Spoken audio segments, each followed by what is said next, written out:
안녕하세요. 조은정 시민네TV 시민참견 손문선입니다. 오늘은 어르신이 존경받는 행복한 세상을 만들기 위해 일하고 계시는 분을 모셨습니다. 익산시 노인종합복지관 김병기 관장님을 모시고 이야기를 나눠보도록 하겠습니다. 관장님 안녕하세요. 안녕하세요. 노인복지관에 근무하신 지 오래되셨죠? 예, 지금 만 20년 됐습니다. 저 익산시 노인종합복지관이 2005년도 7월 달에 개관해가지고요. 현재 이루고 있고요. 지금 지역에 굉장히 많은 어르신들께서 익산시 노인종합복지관이 생겨가지고 근처로 이사도 오시는 분도 계시고, 예, 또 하루를 갖다가 온전히 또 일주일을 온전히 좀 같이 할 수 있다고 생각하셔가지고 행복하시며 이용하시는 분들이 굉장히 많으십니다. 지금 이렇게 배산 아래에 있는 종합복지관이 익산 최초죠? 예, 그렇습니다. 2005년도 7월 달에 개관을 했습니다. 그럼 20년이 넘었네요? 예, 20년이 좀 넘었네요. 뭐 다녀가신 분들도 엄청나게 많겠군요. 예, 그때 만났던 어르신들 중에 좀 다수의 어르신들께서는 어쨌든 좀 소천하셨던 분도 계시고요. 또 현재까지도 이용을 하시는 분들이 굉장히 많이 계시거든요. 지역사회에서 어떤 귀한 역할을 좀 하는 기관이라고 좀 생각을 해주시면 좋을 것 같습니다. 지금 복지관을 이용하시는 분들이 이제 어르신들이 많다 보니까 안에서 진행하는 프로그램도 여러 가지 있을 것 같은데. 예, 저희가 지금 70여 개 프로그램을 대학교 과정처럼 시간 타임별로 진행을 좀 하고 있거든요. 뭐 댄스나 혹은 뭐 사군자, 그다음에 컴퓨터 쪽, 그다음에 이제 건강 관련 쪽 해가지고 무료로 70여 가지 프로그램을 진행을 하고 있는 부분이 있습니다. 뭐 취미도 하고 거기에서 뭐 이렇게 당구하시는 분도 있고. 네, 뭐 당구장, 탁구장, 바둑창기 뭐 이런 건 자율적으로 이용하게끔 하고 있습니다. 아, 그래요? 예. 지금 배산 아래에 있는 익산시 노인종합복지관 외에 뭐 인하동도 있고 황등에도 있고 그러죠? 기존에 이제 노인복지관이 4개가 있었습니다. 배산에 있는 익산시 노인종합복지관, 그다음에 인하동에 있는 남북권 노인종합복지관, 그다음에 하멸에 있는 북부 노인종합복지관, 그다음에 황등에 있는 황등 노인종합복지관이 있었는데요.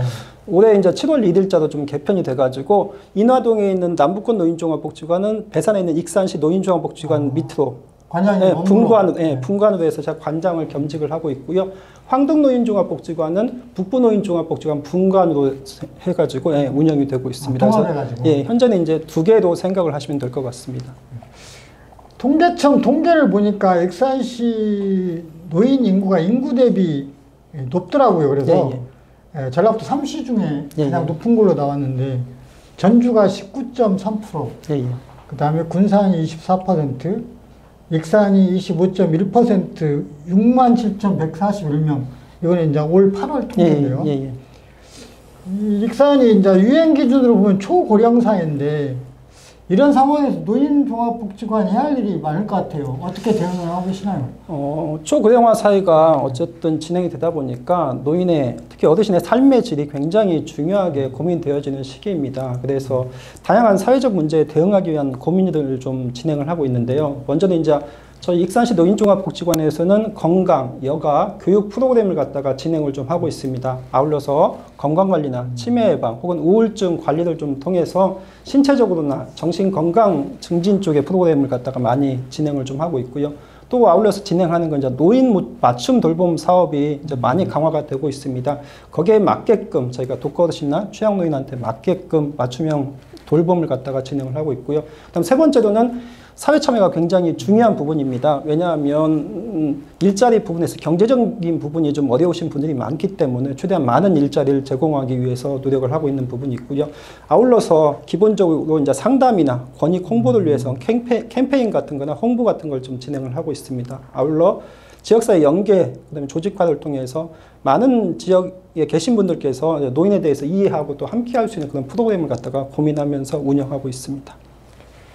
노인복지관이 참 많은 일을 하는 것 같은데 노인 맞춤 돌봄 서비스 사업에 좀 물어볼게요. 요즘 홀로 된 노인들도 많고 복지관이나 경로당을 이용하지 않는 분들도 많이 있잖아요. 혼자 계시다가 잘못되면 확인하기도 어렵고 어떻게 이런 걸 대응하고 계십니까? 지금 익산시에서는 6개 노인복지센터나 이제 기관을 통해서 전체적으로 익산 전 지역에 계신 어르신들 갖다가 관리하게끔 하고 있는데요. 저희 같은 경우 이제 서부권을 갖다가 중점적으로 관리를 하고 있습니다. 1290명의 독거 어르신을 갖다가 저희가 사전조사를 통해서 상담하고 저희가 이제 선정해서 서비스를 제공을 하고 있는데요. 그 중에 대해서 몇 가지 좀 말씀드리면, 먼저 일상생활 지원을 하고 있습니다. 이분들께서 뭐 병원 동행이 됐든지 행정 업무 됐든지, 네, 직접 찾아가서 저희 생활지원사들이 하루에 이제 5시간씩 매일 근무를 하고 계시는데, 이분들이 직접 대구로 찾아가셔가지고 일상생활이 좀 가능하게끔 도움을 드리고요. 거기에 이제 맞춰서 맞춤형 돌봄, 각 어르신들이 이제 욕구에 맞는 사업들 갖다 진행을 하고 있습니다. 그리고 이제 이분들 자체가 사회 참여를 좀 할 수 있게끔 뭐 도예 체험이든, 그다음에 원예든, 나들이든, 뭐 영화 관람이든, 그다음에 이제 저희가 상품권을 좀 드려가지고 재래시장 장보기 같은 프로그램을 통해서 어쨌든 계속 외부에 나와서 활동을 하면서 친구들을 좀 만날 수 있도록 좀 도움을 드리고 있고요. 아울러서 이제 생활교육을 계속 진행을 하고 지원을 하고 있습니다. 치매 관련해서 좀 예방하기 위한 교육들 관련해서 직접 찾아가서 저희가 진행을 좀 하고 있습니다. 좀 이거 외에도 좀 특이할 만한 사항, 이제 응급안전안심 서비스라는 사업이 있습니다. 이거는 이제 각 집에 화재, 그다음에 뭐 가스 감지기부터 감지 센서를 갖다가 저희가 설치를 해주고, 거기에 이제 119하고 연계된 전화기 같은 게 이제 버튼을 누르면 119와 저희 기관에 이제 센서가 작동을 해가지고 저희가 출동을 하는 이제 그런 시스템인데, 이게 한 1950개 정도, 그다음 독거 어르신하고 중증 장애인 가정에 저희가 설치를 좀 하고 있고요. 이거와 더불어서 이제 저희가 특화 서비스라고 해서 자살을 시도하셨는데 실패하신 어르신, 혹은 우울증이 좀 심하신 어르신, 혹은 은둔형, 집에만 계신 어르신들께서 좀 외부에 나와서 건강하게 활동도 하시고 친구도 좀 만들 수 있는 프로그램 서비스 같은 걸 좀 진행을 하고 있습니다. 실제적으로 본인의 소득이나 이런 거 관계없이 전부 다 사례 관리를 하나요? 네, 그런 건 저희는 이제 민간이라서 어르신의 경제적인 상황이나 이런 것들은 이제 어르신들께서 말씀하시는 사항으로만 체크를 하고 그걸로만 이제 알고 있기 때문에 저희가 행정적인 측면에서 확인할 수 있다거나 이런 부분은 좀 없어가지고요. 예. 그러면 맞춤 돌봄 서비스가 필요하신 분들 사례를 찾을 때는 뭐 행정에서 이렇게 알려주나요? 행정에서 일부 좀 도움을 주시는 부분이 있고요. 또 저희가 이제 직접적으로 찾아가고, 또 이제 그 주변 분들이 이제 요청을 좀 하시는 부분이 있으면 이제 저희가 상담을 통해서 대상자 선정을 좀 진행을 하고 있습니다.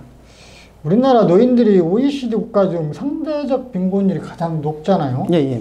뭐 현재 이제 기초 노령연금을 주고 있지만 생활하기도 좀 턱없이 부족한 액수고, 나이가 있어도 일을 하고 싶은 분들이 좀 많을 것 같아요. 어떤 노인분들에 대한 소득 창출, 어떤 사업을 하고 있나요? 우리나라 좀 안타까운 게 빈곤율이 39.8%라고 해가지고 OECD 국가 중에 최하위입니다. 그러니까 전체 인구 중에 중위소득 50% 미만인 부분이 좀 대다수인 걸로 알고 있어가지고요. 그리고 이제 공적연금이나 기초노령연금 같은 걸 정부에서 정책적으로 지원을 하긴 하지만 저희 세대하고 틀리게 이제 어르신 세대에는 그 비용 자체가 많지 않아서 저희가 경제적인 부분에 있어서는 항상 사업을 갖다 고민을 할 수밖에 없거든요. 그래서 이제 하고 있는 게 일자리 관련한 정책을 좀 쓰고 있습니다. 그래서 저희가 이제 고령자 취업 지원 센터라는 걸 운영을 하고 있어가지고 거기에는 이제 무료 직업 소개서의 개념입니다. 그래서 그쪽에는 일반 사업체에 좀 취업을 할 수 있게끔 도와드리는 게 있고요. 그 다음에 이제 노인 일자리 사업을 진행을 합니다. 여기는 이제 공익형, 그 다음에 뭐 노인 역량 활용 사업이라고 해서 일주일에 3일 하는 거, 일주일에 5일 하는 것 좀 차이를 둬가지고 건강 상태에 맞게끔, 그리고 이제 전문적인 서비스, 일이 좀 가능하게끔 하는 부분을 두어가지고 진행을 좀 하는 부분이 있거든요. 그쪽 또한 저희가 2,200명 정도 해가지고 정부 사업을 갖다 진행을 하는 부분이 있습니다. 아울러서 이게 일자리 쪽만 해결한다고 될 수 있는 부분이 아니라서요. 건강검진 프로그램이나 치매 예방, 혹은 저희가 이제 경로식당도 운영하고 있으니까 그런 것들, 혹은 이제 아까 말씀드린 맞춤 돌봄을 통한 안전 서비스 같은 걸 갖다 병행해서 같이 좀 종합적으로 복지 사업을 갖다가 수행을 하고 있다고 생각하시면 될 것 같습니다. 그래서 노인들께서 물론 나이가 좀 많으시긴 하지만 우리가 똑같이 일할 수 있고, 또 오히려 많은 경륜을 통해서 그 경험의 지혜를 통해서 오히려 효율적인 성과를 좀 낼 수 있는 부분도 있어가지고 좀 우리 세대에서 좀 그런 부분은 좀 이해하고 함께 했으면 하는 바람도 있습니다. 네. 얼마 전에 뉴스를 보니까요. 뭐 노인 인구는 늘어나는데 경로당 이용률이 떨어진다, 이런 보도가 있었어요. 가야 할 특별한 뭐 이유가 없다라고 하는 건데, 경로당 이용 활성화를 위해서 복지에 관해서 뭐 하는 게 있어요? 경로당이 지역에 굉장히 많습니다. 어떻게 보면 동네 마을마다, 그리고 아파트마다 무허가까지 하면 좀 더 될 것 같은데요. 고민이 좀 커요. 왜냐하면 자, 일단은 노인복지법에 의해서 법적 개념이 경로당과 노인복지관이 똑같습니다. 그래서 이제 나름의 약간의 이제 피해 의식도 제가 있기는 한데 경로당과 이제 노인복지관이 같은 법적 개념이라서 지방자치단체 지원만 받을 수 있는 부분이 있거든요. 여가시설 뭐 이런 걸로 돼 있나요?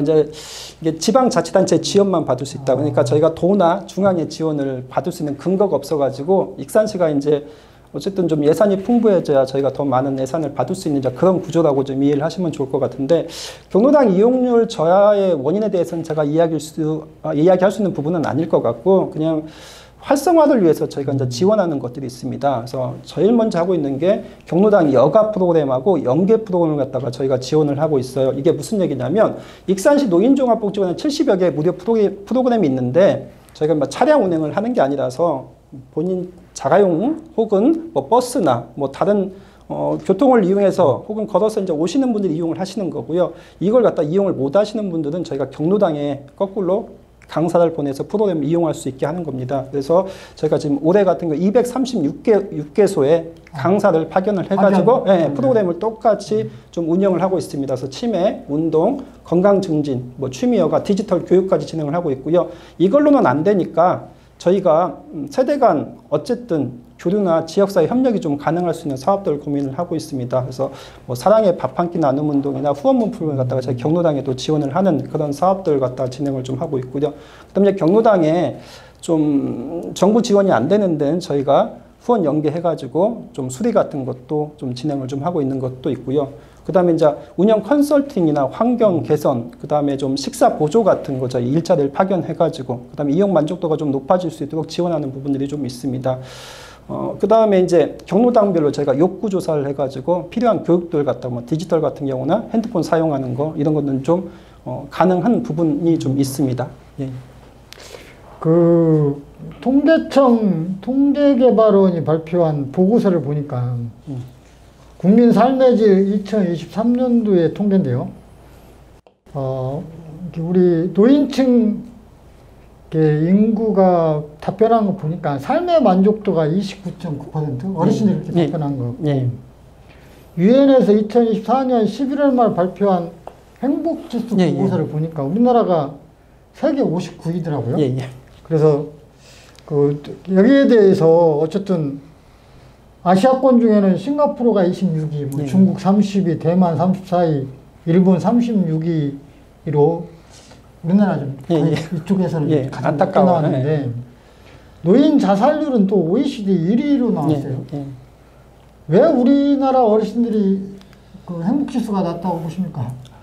이제 우리나라는 이제 노인 문제 중에 이제 가장 우선적으로 이야기하는 게 이제 경제적 빈곤의 문제가 있고요. 또 이제 건강 문제나 또 사회적 고립이나 소외 문제가 그리고 이제 세대 간 단절, 그러니까 사회적 인식이 좀 차이가 있는 걸로 많이 이야기가 되고 있습니다.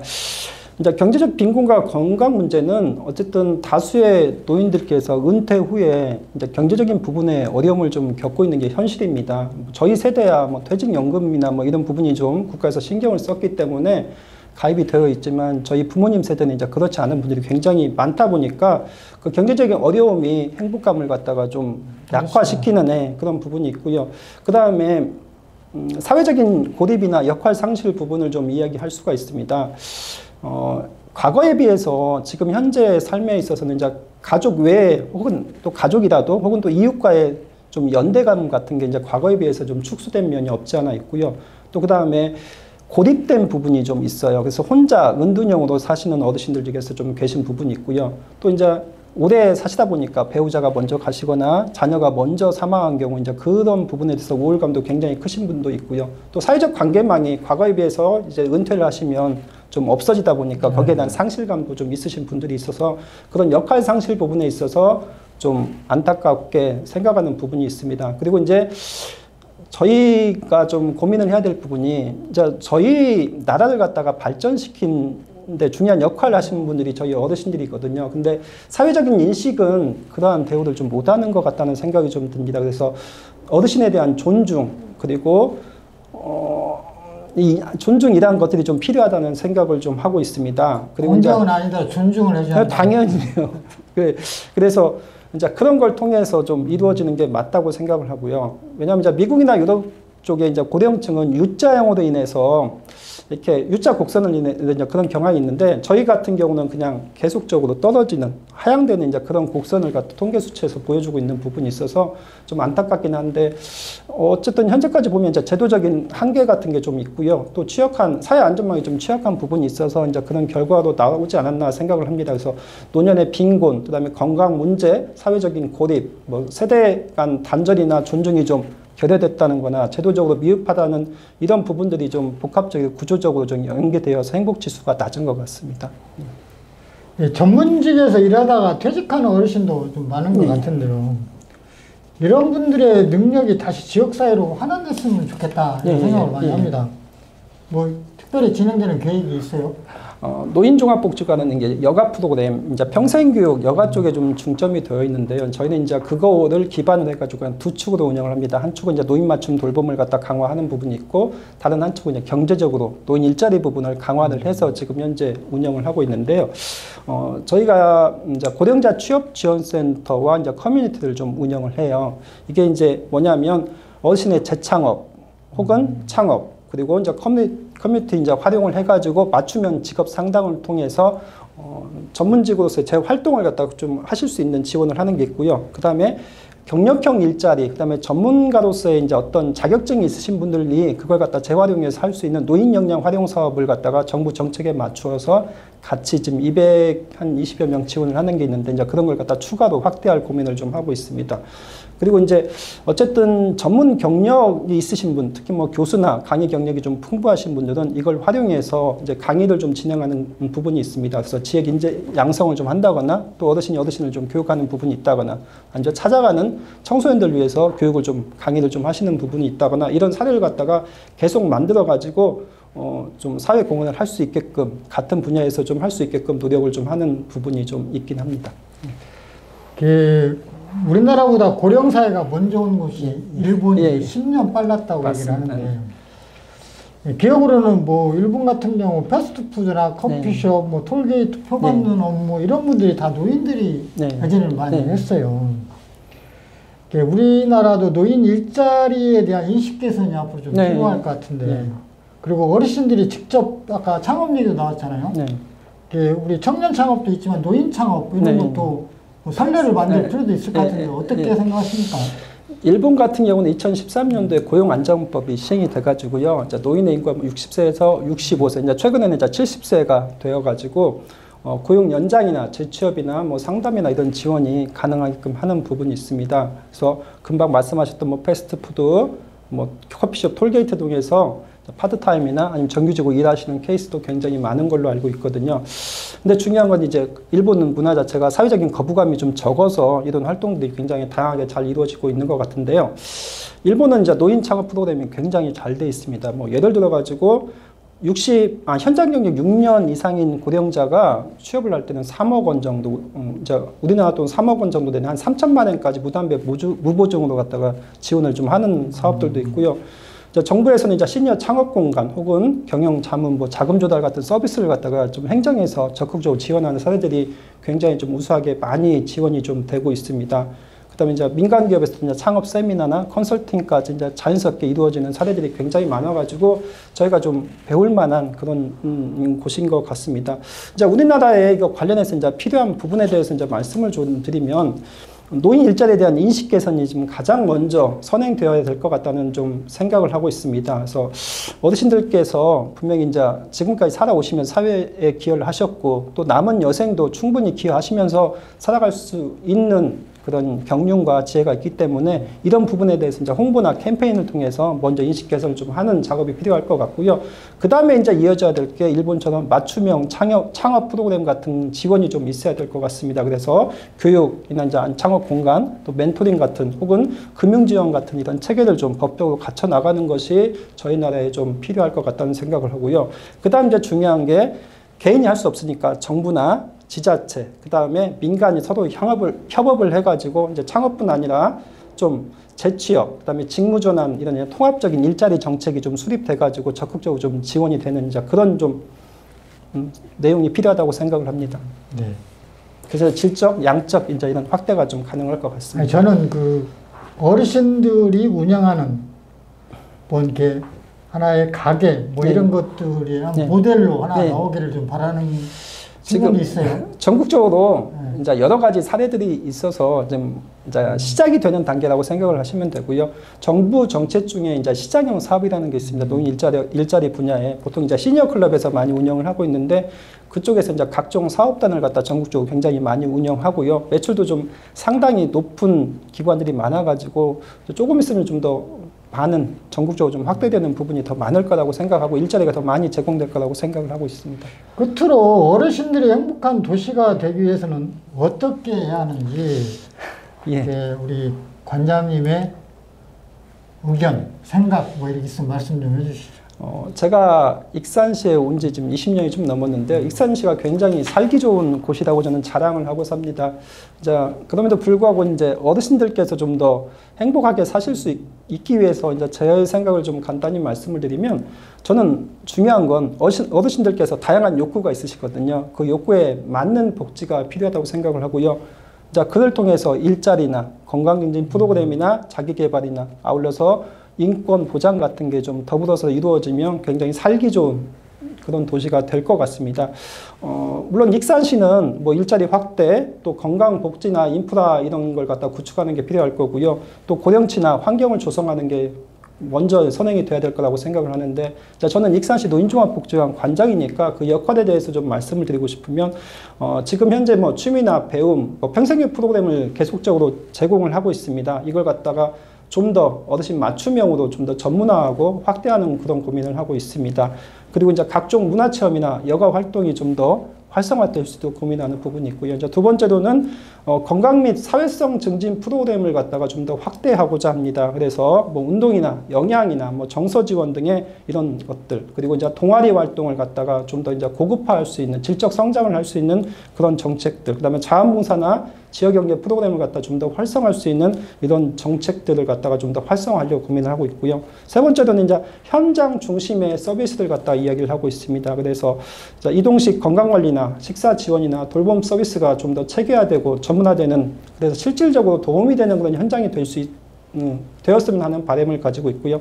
네 번째로는 이제 정말 필요한 부분인데요. 노인 인권이나 이런 인식에 대한 개선을 갖다가 계속적으로 좀 이야기를 하고 싶습니다. 그리고 아울러서 저희 사회복지 쪽이 아직은 처우 개선이 좀 많이 어려운 상황이라서 이런 것도 좀 개선이 되어야만 좀 더 훌륭하고 전문적인 인력들이 좀 와서 일을 할 수 있을 것 같고요. 마지막으로는 행정과 민간이 어쨌든 협력해서 같이 사업을 진행을 해야 좀 더 올바른 모델이 될 것 같아서 그런 부분에 대한 말씀을 좀 드리고 싶습니다. 지금까지 익산시 노인종합복지관 김병기 관장님을 모시고 이야기를 나눠봤습니다. 노인종합복지관 앞으로 많은 관심 부탁드리고요. 이상으로 시민참견 방송을 마치겠습니다. 구독과 좋아요 부탁드리고요. 지금까지 시청해 주셔서 감사합니다. 감사합니다.